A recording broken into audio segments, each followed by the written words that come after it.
Hello everybody. Welcome back to another video interview.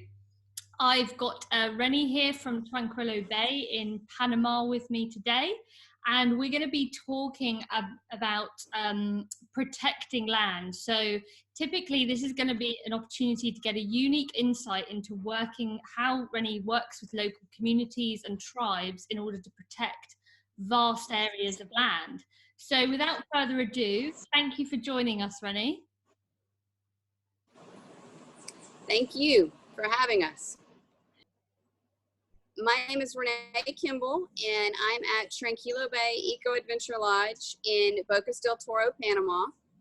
We opened in 2005, so this year is our 15-year anniversary. And we were on site doing construction and developing the lodge for 5 years prior to opening. So we've been within our local community now for over 20 years. And open as a lodge for right at 15. Great, thanks Renee for that context. So we'll jump into question one.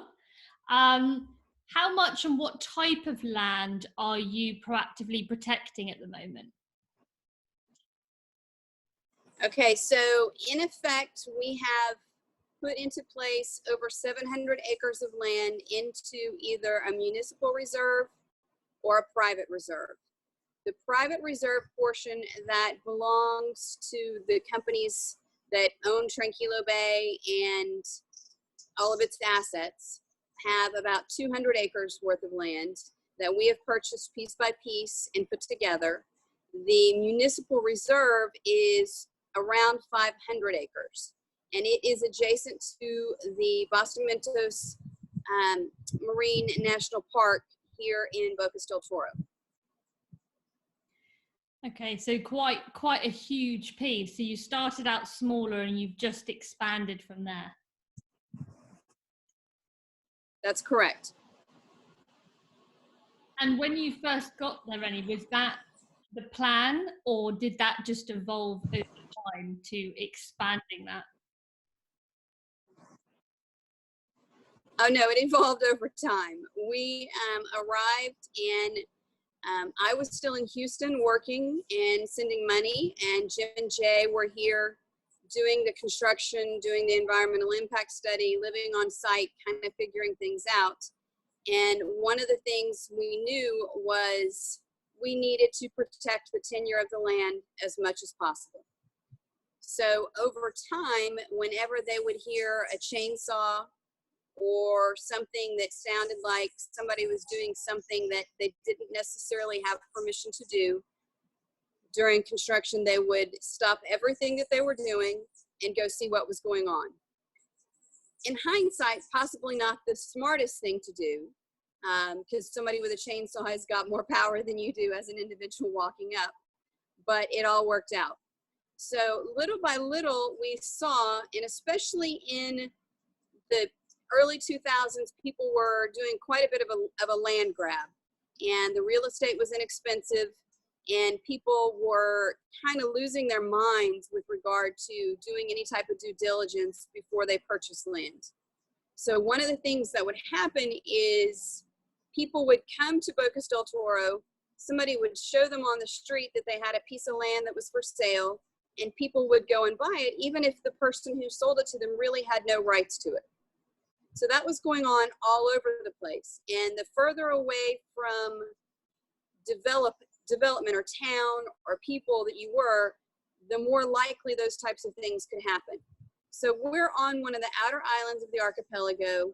When we started doing this in 2000, we were crazy people. Nobody wanted to be this far away. Nobody knew what was going on. Yet little by little, by 2005, we were seeing a situation where people were truly trying to take land that nobody had lived on, that really belonged to the state or to a community, and try and sell it. And when they did, that created a new problem, because those people were buying land that, in many instances, like a lot of the land that's been protected is marshland. There's some of it that's hard ground, but a lot of it is marsh. Nobody has any business living on that piece of land. Mm. And so we would encounter different problems with that. In so doing, we started talking to the community, because it also happened to be where the community would get the thatch for their roofs. And if that piece of land got broken up, they could no longer go on and get the thatch that they used for the roofs of their houses. So we talked to the cacique of the community, talked to other people in the community, and realized there was a big piece of land that needed some protection. And so no, it was not at all the original construct. We knew as far as the land that we had protected, we knew we couldn't afford to buy big pieces of land all at one time. But as our neighbors or other people chose to sell something, we've slowly been putting back a farm together that belonged to someone else. As to the big piece of land, we worked with the community to put something together and figure out what was the best way to protect it.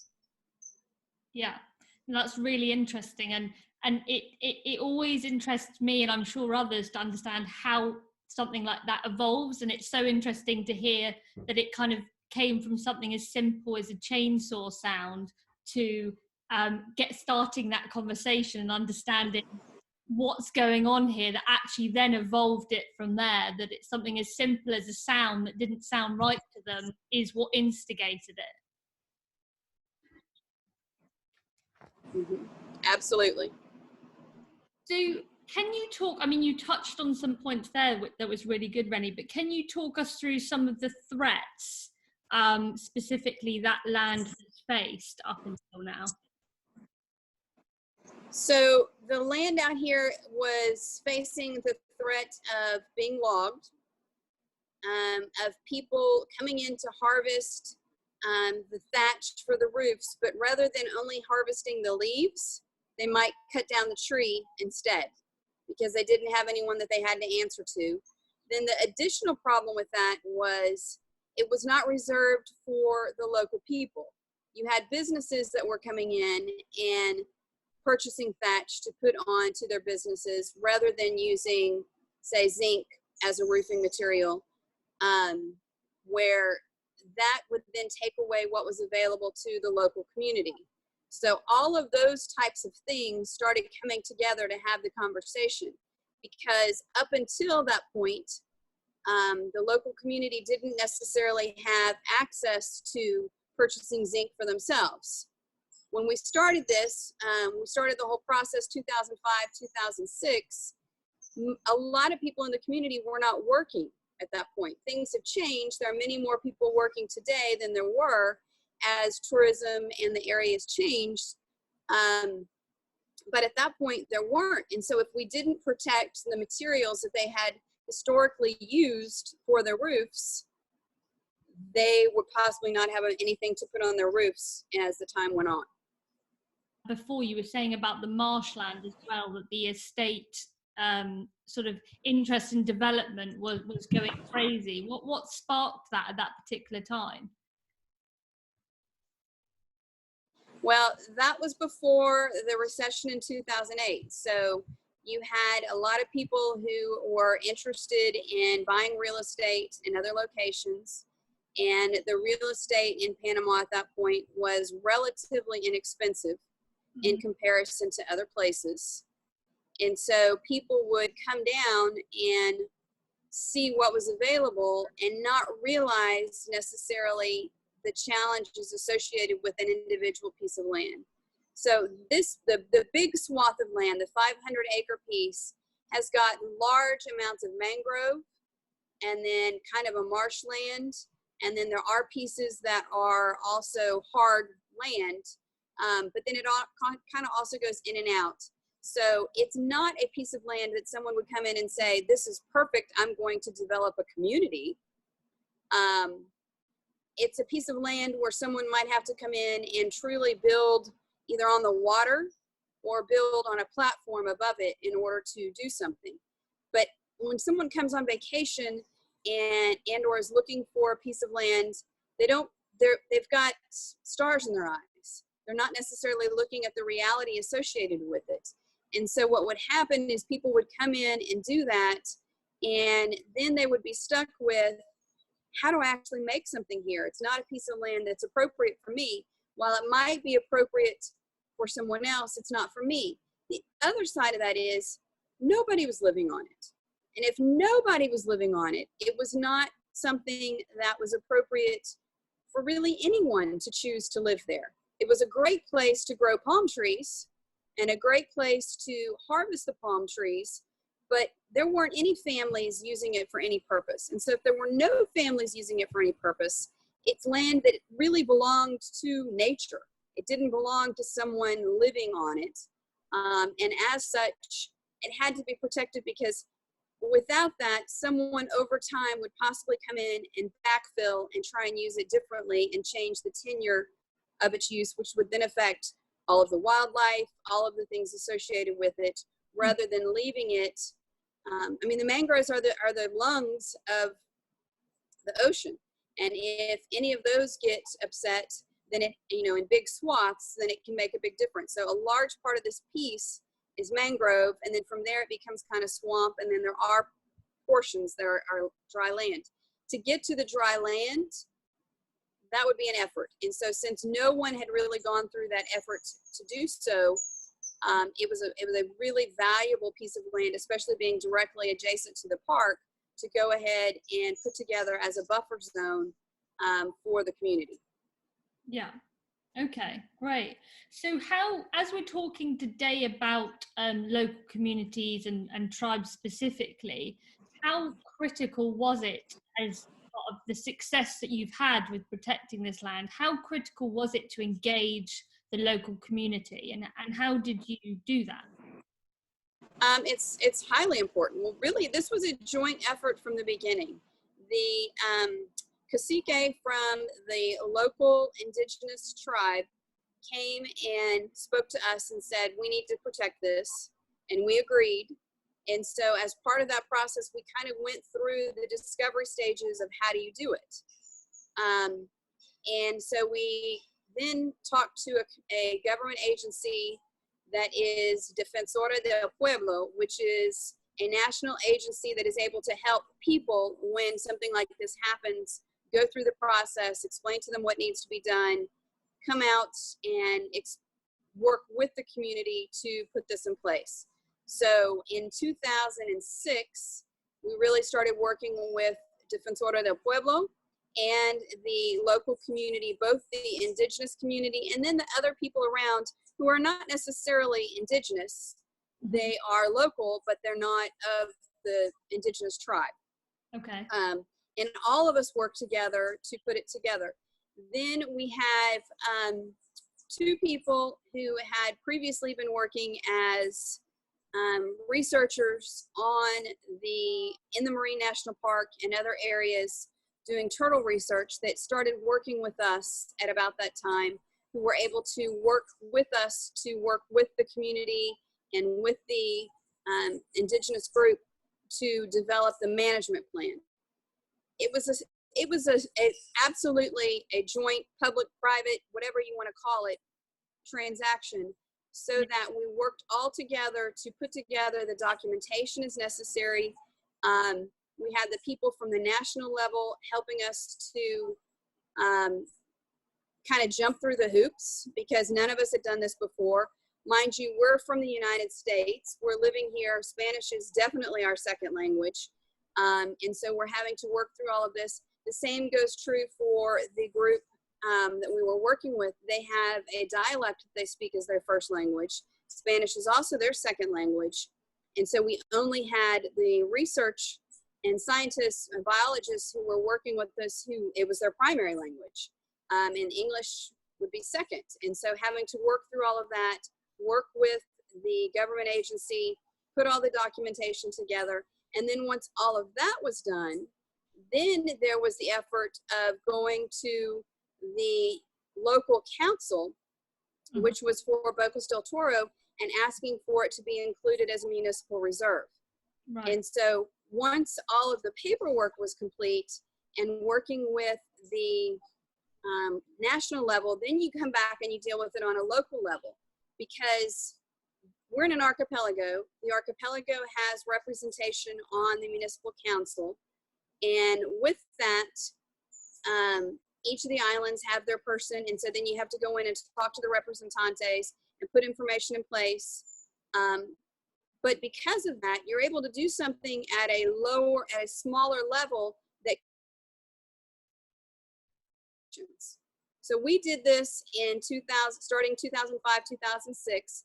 It was ultimately approved in 2009, and it's been under protection since that time frame. It's listed on the public or the areas of public or private reserves, and it happens to be a municipal reserve. There's been conversation to put it into Panama's overall protected areas and make it a federal reserve, but that has not happened at this point. But the same type of process can be used for other things. So in this instance, we've done it specifically for nature, but there's another organization here in Bocas del Toro that came together and did it to make, for instance, Bocas del Toro the first place in Panama to outlaw plastic bags. So you can use the process to protect the environment in many different ways, using your community, working with your community to come together about something that the community cares about, and then stepping through the municipal process to get it approved. Wow. Okay. So if I got those dates right, Renee, it was from 2005 to 2009. So 4 years, of working with, collaborating with the tribes, with biologists, with the government in order to actually bring this together. Correct. Wow, quite a bit of work there. And in terms of, did I get it right that the tribe came to you, to Tranquilo Bay as the first point of call in which to start the conversation? That is correct. Okay, so there was already an existing relationship there, or they had just knew of you? So we've been around for 20 years. And so we have been one of the first eco lodges in the area. They knew we were all about nature and protecting it, and they needed help. At that point, 2005, this is before people have a cell phone that allows them to access the internet. This is before, random people who now can do those kinds of things didn't have email addresses. And so there was no way for them to access all of this stuff. We had internet access. We could work through these things out here, whereas many of there are other hotels that were closer to that particular part of the indigenous group, or the group that was putting it together for the most part. However, they didn't have access to the internet over at their place at that time. They do now, but they didn't in the beginning. And so because a lot of our employees, almost all of our employees who are directly from the archipelago, either came from that particular community or another offshoot of the community on another island. So we were known for working with them either as our employees or as a member of the community doing what you can to support it. Okay, cool. No, that makes sense. And it's interesting that in order to successfully protect that land, it really was, like you said, a group effort from lots of different people from all over. It wasn't just you and the community or the tribe. There was biologists, researchers as well, did you say? Well, the biologists and researchers are actually our guides. Okay. So they were very familiar with the area and had been working as researchers in the Marine National Park, had decided they were through with their research days and were ready to come on and do a little bit different. So they came to work with us in 2008, I believe. And so they started working and helped us with the documentation. There were many stages, like when the first process started in 2006, we had to go out and do a rough survey of the land, and then you actually had to have a survey done. So, I mean, there's many steps in the process that had to be done little by little. And so, for instance, the plan de manejo, or the management plan of the area, was one of the ultimate things that had to be done. And little by little, those types of things had to be carried out. And then once all of the documentation was complete, then we could take it to the municipal body and have something done with it. Yeah, okay, makes sense.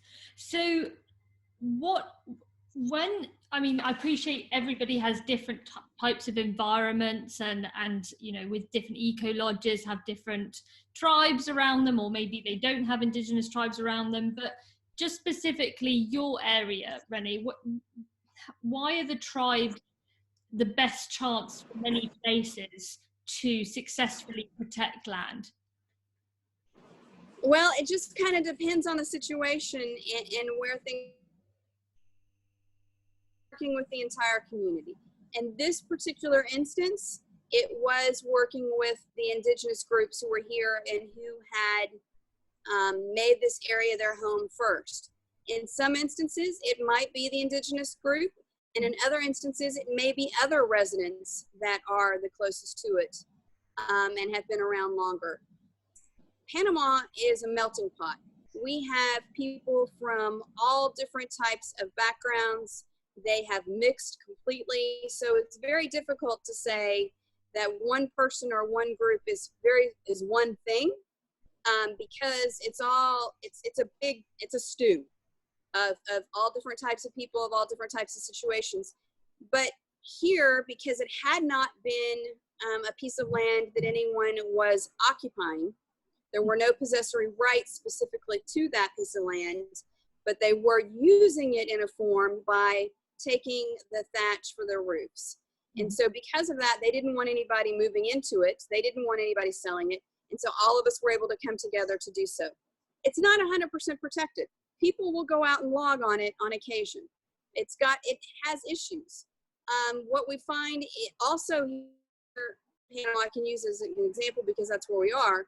But for instance, on a piece of land on the mainland where they open up a new road that may have been all forest prior to, people are going to move on to it. You give them a pathway, they take the path of least resistance.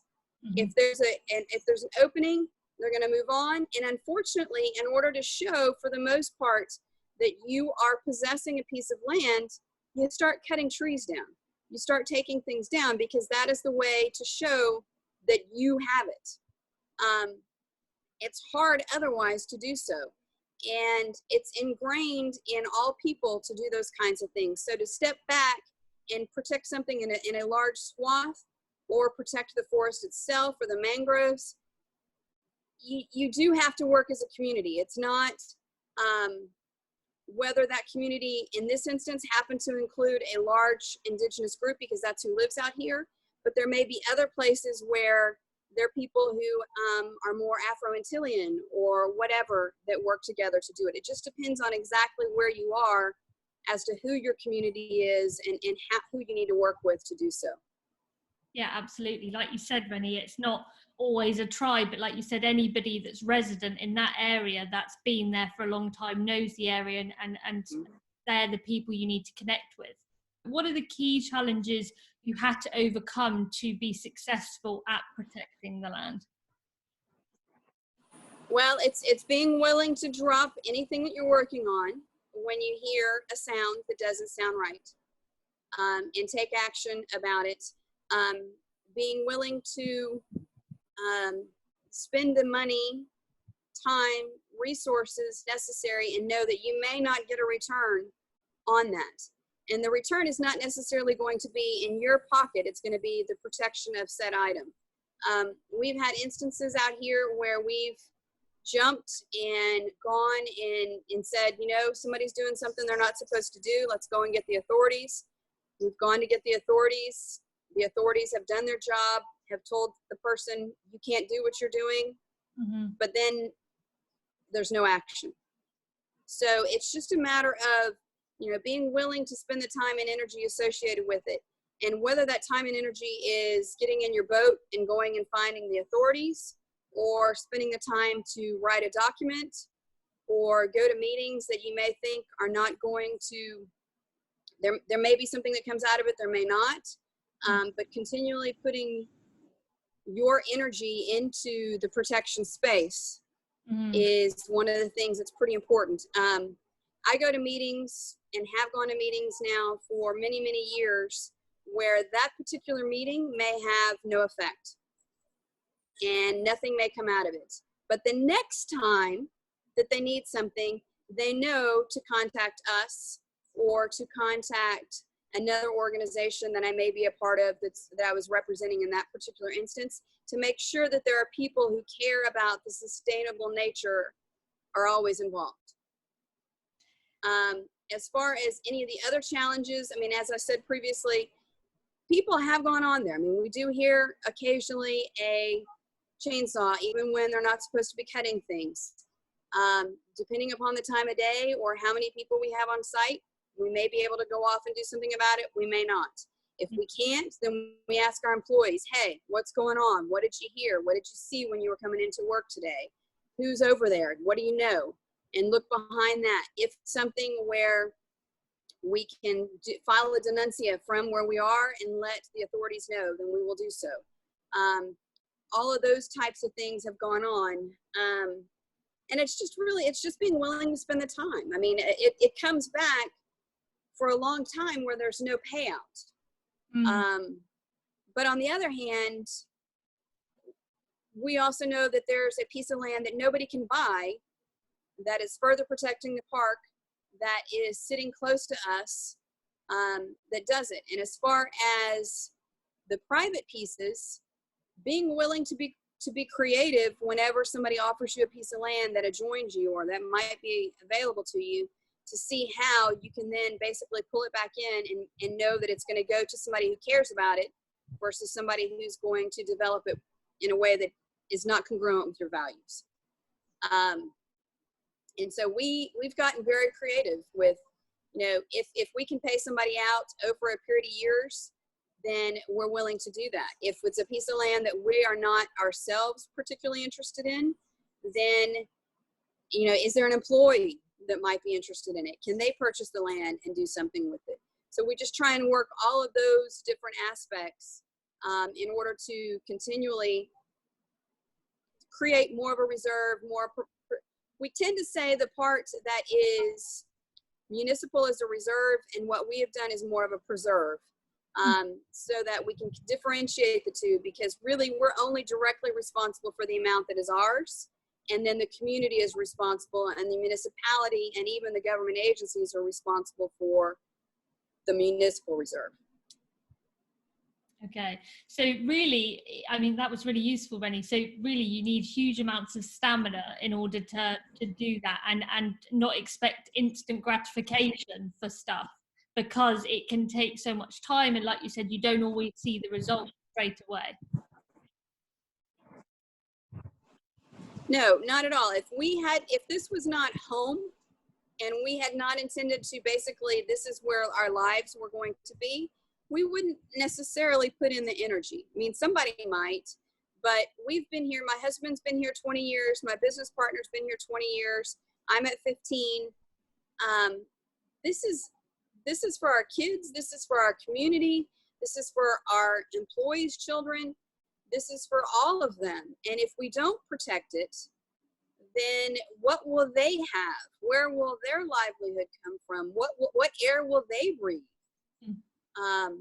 Will there be green around them? So it's all of those things that make it a lot easier when you say, man, I don't want to go to that meeting. It's raining. I don't want to get in the boat and get wet and head onto the island, the main island, to do it.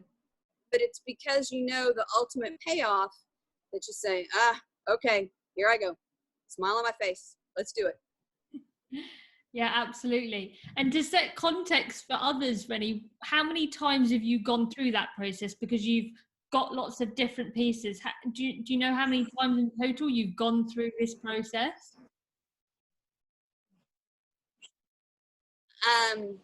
So on our personal piece, or the company's piece, we have gone through the process close to 10 times. We have an original piece of land that we bought, and then we immediately bought another piece and that is the primary portion. Then there's another gentleman that we own, another piece of land that is directly touching the park, that is adjacent, that's part of the 200 that we have.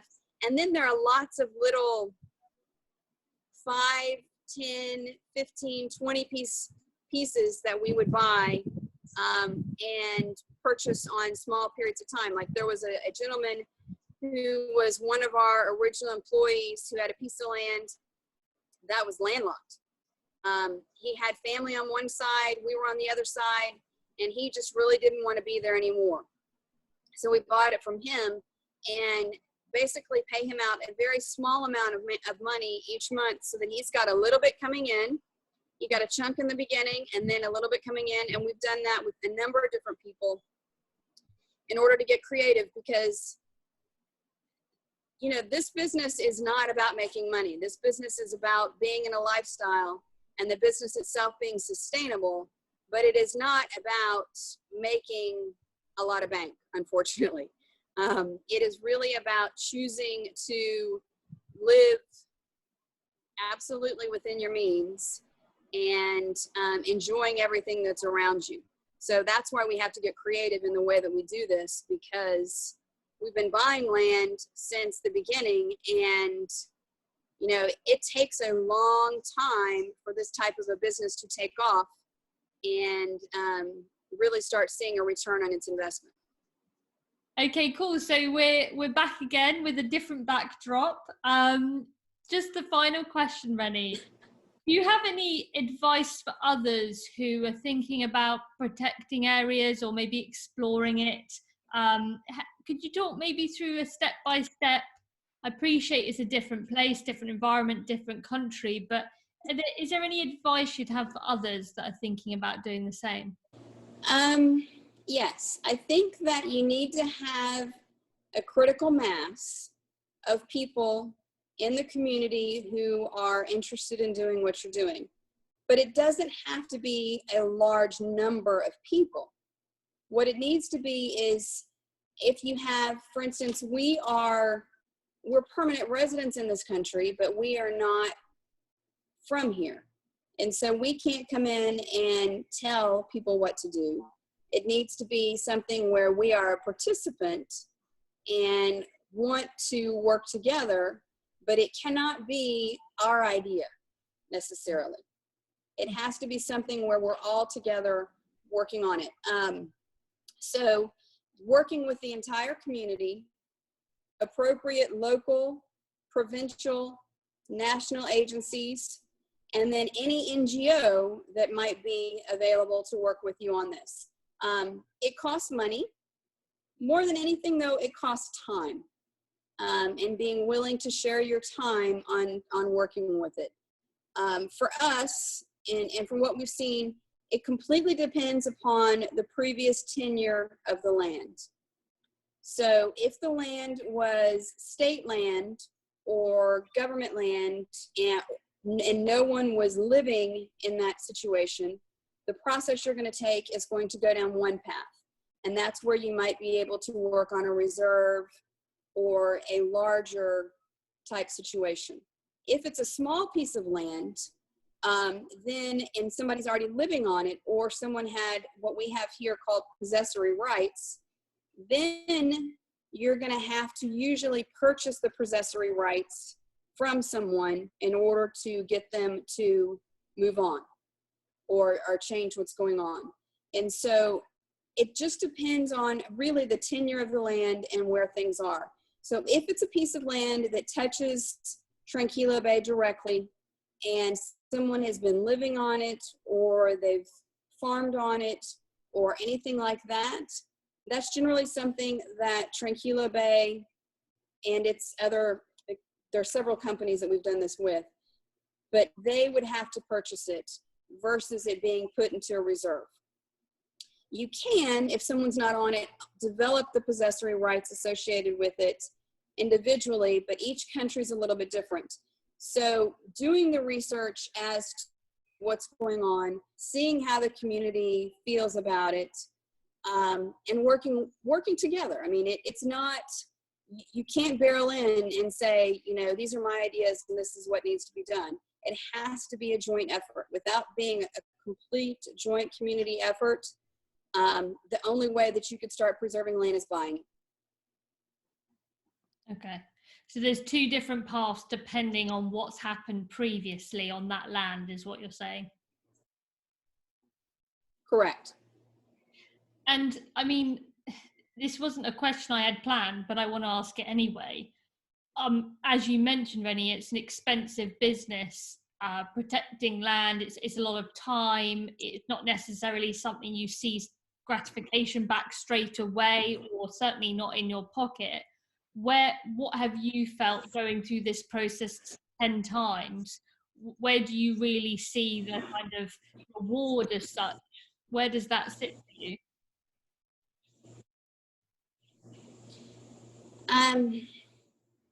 For us, it's not having to worry about the sound next door and ensuring that we have a large, expansive nature for our guests, our families, our employees to enjoy. So there are other businesses similar to ours in the archipelago, in Panama, and I'm sure obviously worldwide.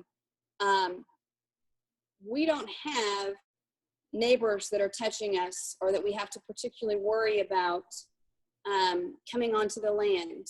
So it gives us a sense of peace that we wouldn't have otherwise. We chose to develop our business on a piece of land that doesn't have beach access. That also gives us a different peace of mind than we would have otherwise. Beaches are public in this country, and so people can walk up and down them, and that's the way it should be. But that doesn't mean that's what I want to deal with on a day-to-day basis.